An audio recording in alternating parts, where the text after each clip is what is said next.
Today I'm going to be discussing the PBL video experience that I watched, and it was called Media Saves the Beach.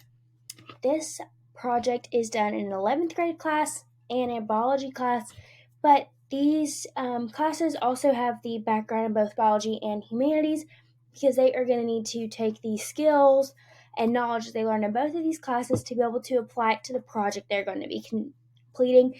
And this PBL project is the students are going to be finding out water quality based on beaches or bays in their county that they get to pick from. So they're getting to choose the area, which is already engaging the students in this project. And to get started with this project, the teachers took the group of students out to beaches and bays and did small activities on basic scientific and humanities activities to go ahead and get them engaged and interested in what they were going to be doing. This project is going to be student-centered, so the teachers are there to guide the kids along, but they don't give them any strict boundaries or rules.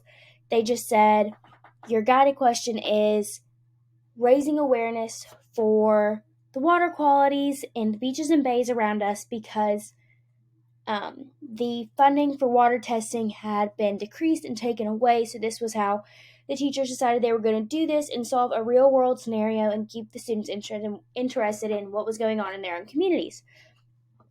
The students had to collect, test, and analyze the water. And so the materials that were used in this, it doesn't say, but I can imagine it'd be a microscope and, the things in a lab that you have. It didn't say specifically, but I'm sure there's all different types of tools and certain ways you need to test a water with a water strip, adding solutions to it. So those would be some of the materials they would use to do that. And then they would analyze it in the classroom as well.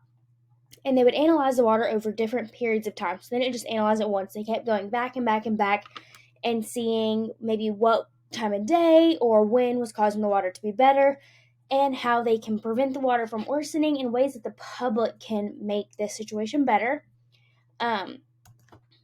So, as I said, the students are, doing this project. It's student-centered, and the teachers are there to guide them, give them the resources they need, and help them along the way, provide them with any information, or, refresh them on things they should have learned in the biology and humanities class, and make sure they are testing the water correctly.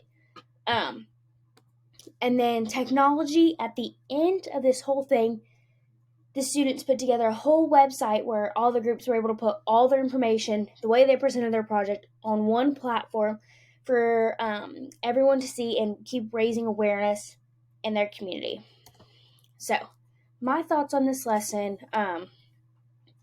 the students seemed really engaged in this video. A couple of them came up and talked about certain things they did. Like one girl did this certain area of the bay and how the tide, temperature, and wind in a certain area was forcing all this trash onto the bay on one area, and how that can be prevented and things that people can do daily. Another girl did a tide calendar.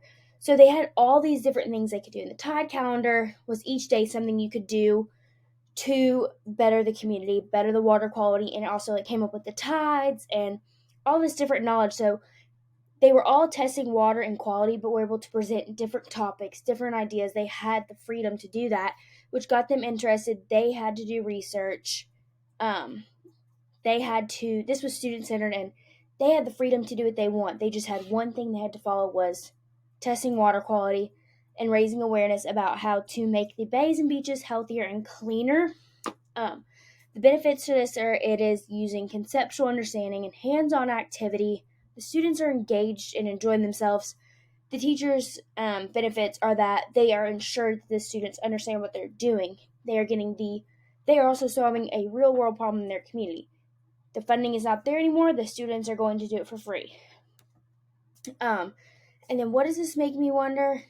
There's so many things this can be done. I remember growing up, I use this as an example, the student garden. We redid the garden and hangout area of our school with benches and flowers, and we cleaned it up and we planted different crops and vegetables, and we were able to share them with our community and the benefits of doing that instead of buying from a grocery store or buying from a local grocery store and a farmer.